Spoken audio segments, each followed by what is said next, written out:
Livre audio, dossier, le pape François vient en Belgique du vendredi 26 septembre au 29 septembre. Un événement important pour la communauté catholique de Belgique. Le pape François revient surtout pour s'associer à l'anniversaire des 600 ans de la création de l'université catholique de Louvain, Louvain-la-Neuve, Leuven. Une des plus anciennes universités dont les scientifiques, théologiens et philosophes ont marqué l'histoire de l'Église par la modernité de leur théologie. Elle fut un acteur incontournable du Concile Vatican II. La dernière visite d'un pape en Belgique. La dernière visite d'un pape en Belgique remonte à 1995. Jean-Paul II était venu à Bruxelles pour béatifier le père Damien. 10 ans plus tôt, le même pape avait visité la Belgique en 1985. Jean-Paul II à Louvain-la-Neuve s'adressant aux étudiants de l'UCL. Les préparatifs. Pour assurer la sécurité du pape en Belgique, mobilise d'importants moyens humains et matériels. Le centre de crise national, responsable de la coordination des mesures de sécurité, reconnaît que cette ville représente un véritable défi pour les forces de l'ordre du pays. En effet, le niveau de la menace terroriste en Belgique reste élevé, maintenu au niveau 3 sur l'échelle de 4. Les récentes violences dans la capitale belge et les attaques au couteau perpétuées en Allemagne renforcent l'inquiétude des autorités. Dès lors, aucun risque ne sera pris pour garantir la sécurité du pape. Le pape François. Jorge Mario Bergoglio, né le 17 décembre 1936 à Buenos Aires, est un homme catholique d'Argentine, d'Amérique du Sud. Actuel évêque de Rome, chef d'État du Vatican et de 266e pape de l'Église catholique sous le nom de François depuis son élection le 13 mars 2013, il était auparavant archevêque de Buenos Aires. Bergoglio est le premier pape issu des rangs de la Compagnie de Jésus, jésuite, le premier pape non européen depuis le 8e siècle, ainsi que le premier issu du continent américain. Il est également le premier pape à prendre le nom de François, choisi en mémoire de François d'Assise pour les préoccupations et les problèmes de pauvreté et d'écologie. Le pape est le chef des catholiques. On devient catholique par le baptême. Le prêtre doit transcrire dans un registre de l'Église le nom du baptisé. C'est donc ainsi un acte administratif avec son document officiel. Anciennement, pour être accepté dans une école catholique, le directeur exigeait le certificat de baptême signé du prêtre. On sait donc comparer le nombre exact de catholiques dans le monde qui s'élève en 2022 à 1,390 millions. Registre des baptisés que chaque église ou paroisse possède. L'Église est organisée comme une entreprise. Le monde est divisé en plus de 3000 régions appelées évêches ou diocèses qui ont à leur tête un chef appelé évêque. Celui-ci a pour mission de guider les catholiques pour leurs évêchés dans leur foi de chrétiens. Ils sont aidés par des prêtres et des diacres. Le pape est le prêtre de tous les évêques et il a l'autorité spirituelle sur la totalité du peuple des catholiques et peut exclure tout catholique de l'Église par l'excommunication après un jugement, fait extrêmement rare. Le Vatican. Le pape est le chef de l'État de la Cité du Vatican, appelé aussi Saint-Siège, un pays au même titre que la Belgique où il réside. À partir du 8e siècle, la papauté a possédé des territoires. Ces états pontificaux rendaient visible son indépendance vis-à-vis des rois. En 1861, la création des royaumes d'Italie aboutit à l'annexion de l'état pontifical. Les accords de Lacran créent la Cité-État du Vatican dont le pape est le chef d'État et a une superficie de 44 hectares. L'autonomie politique du Vatican n'a d'autre but que de garantir la mission spirituelle du pape en fournissant le gouvernement central de l'Église catholique. Ainsi, la souveraineté politique du pape est au service de sa mission spirituelle. Cité du Vatican à Rome. Pour le financement de ses activités, le Saint-Siège dépend désormais en grande partie de la générosité des fidèles. La visite. À l'occasion du 600e anniversaire de l'UC Louvain et de la KU Leuven, l'une des plus anciennes universités, le pape François accomplira un programme chargé en l'espace de 2 jours et à demi dans notre pays. Faculté de théologie de Louvain-la-Neuve. Jeudi 26 septembre. Le jeudi soir, le pape François atterrira à Moulsbroek, en Provence du Grand-Duché du Luxembourg. Il sera accueilli officiellement par le roi et la reine, les évêques belges, les recteurs de l'UC Louvain et de la KU Leuven, ainsi que d'autres personnalités du monde de l'Église et de l'État. Vendredi 27 septembre. Vendredi matin, le roi et la reine recevront le pape François en tant que chef d'État au château de Laeken. Après un mot de bienvenue du roi, le pape s'adressera à la nation dans la grande galerie, en présence des représentants des autorités de l'Église et de l'État. L'après-midi, il est attendu à Leuven.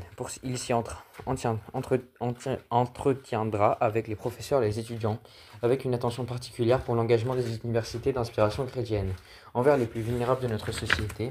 L'accueil des réfugiés en particulier sera au cœur de la rencontre.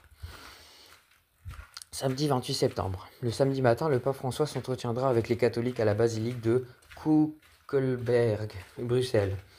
L'après-midi, il se rendra à Louvain-la-Neuve pour un échange avec les étudiants et les professeurs autour du thème de ses préoccupations du changement climatique.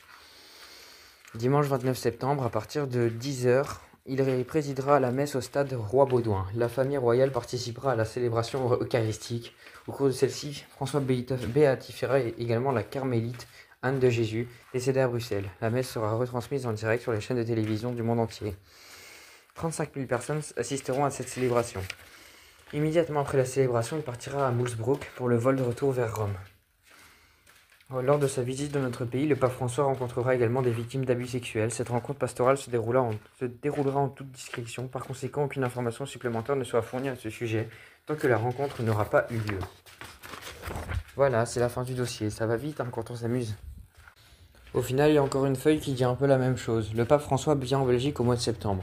Le pape François viendra en Belgique, au Luxembourg, du 26 au 29 septembre. Il fêtera les 600 ans des universités de Leuven et de Louvain-la-Neuve.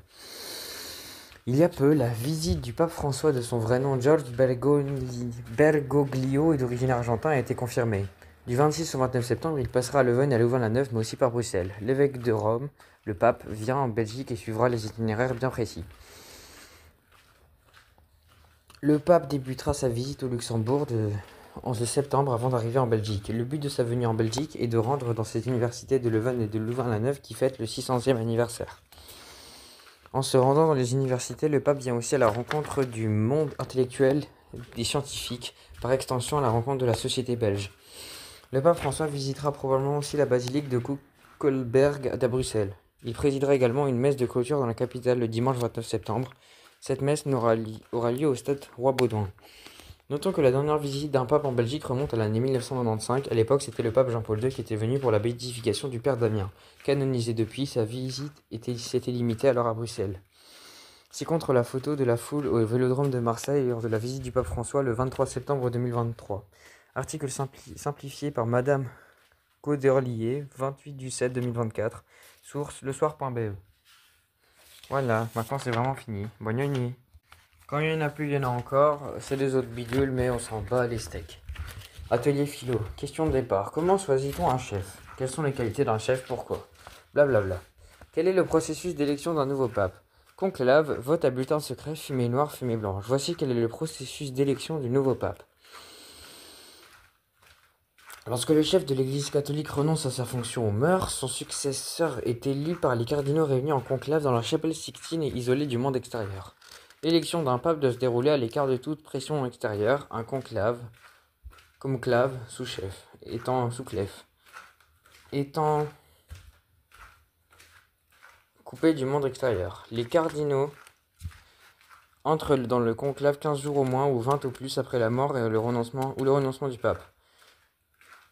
Il passe en cortège à la chapelle Pauline, de la chapelle Pauline à la chapelle Sixtine.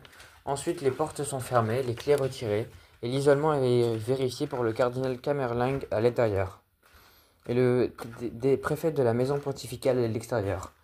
Les cardinaux n'ont pas le droit de voter pour eux, et doivent à tour de rôle prêter le serment de respecter le secret du vote, et d'en accepter le résultat. Ils jugent également que celui d'entre eux qui sera élu ne renoncera jamais à revendiquer la plénitude des rois du pontife romain. Les opérations de vote se dérouleront dans la chapelle Sixtine, avec les 2 scrutins du matin et 2 le soir. Les bulletins de vote sont brûlés. Le cardinal qui est élu est celui qui recueille les 2 tiers des voix. En cas d'impasse, un vote à la majorité absolue est possible. Lorsque ce résultat est atteint, le doyen des cardinaux demande aussitôt à l'élu s'il accepte l'élection. Si c'est le cas, celui devient pape sur le champ et sa juridiction s'étend immédiatement sur les catholiques du monde entier. Le nouveau pape doit alors déclarer quel nom il choisit comme pontife. Pendant le déroulement des scrutins, un poêle est installé dans la chapelle Sixtine, informe la foule des fidèles traditionnellement rassemblés sur la place Saint-Pierre du résultat des votes. Si la fumée est noire, il n'y a pas d'élu. Si la fumée est blanche, un nouveau pape a été élu. Dans l'organisation de l'Église, les vêtements sont également assez codifiés. Cependant, il ne faut pas oublier que le pape est un évêque. À travers les siècles s'effectue la succession des apôtres et des hommes choisis pour continuer l'œuvre des apôtres sont appelés évêques, sous la conduite du premier des évêques, le pape. Il porte le nom qui veut dire grec, celui qui veille sur son troupeau.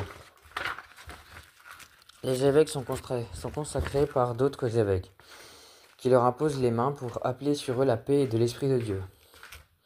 Monseigneur Guy Arpigny, évêque du diocèse de Tournai. Les évêques sont alors des signes distinctifs des autres membres de l'Église. Découvrons ensemble. Anneau pastoral, il signifie le mariage. Celui de l'Église avec l'Église de Jésus. Il lui est uni comme mari à sa femme, il est digne de confiance, de la continuité dans sa foi.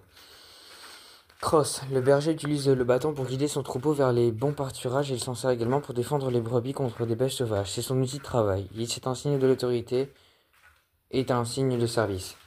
Mitre. Dans l'Ancien Testament, Moïse recommandait aux prêtres de se couvrir la tête pendant la prière. Dieu est au-dessus de nous. Au début, il s'agissait d'un bandeau recouvrant le front, rappelant que le Christ est à la tête du corps qu'est l'Église. Croix 4. Croix pectorale. Le signe de ralliement de la famille chrétienne, c'est la croix. Chape. Elle est semblable au long manteau que portent les bergers. Étole. Elle rappelle la parabole de la brebis perdue que le berger, tout heureux d'avoir retrouvée, met sur ses épaules pour rappeler au milieu du troupeau. L'étole finit en quelque sorte la charge de l'évêque, faire reconnaître l'évangile, guider le peuple des chrétiens et porter ses souffrances. Surplis. Vêtements blancs plissés qui rappellent que le Christ est ressuscité par les eaux du baptême. Remets le numéro correspondant à la description ci-dessous. Pour aller plus loin, le pape a d'autres rôles que ceux que nous venons de voir dans le dossier. Il a le pouvoir de décider qui peuvent être considérés comme saints, ce que l'on appelle la canonisation. Il peut aussi décider qui sera considéré comme étant un bienheureux, conférer les béatitudes, c'est-à-dire celui qui fait plus d'actes possibles pour se rapprocher de Dieu et de Jésus. Mais quelle différence? Voyons ensemble.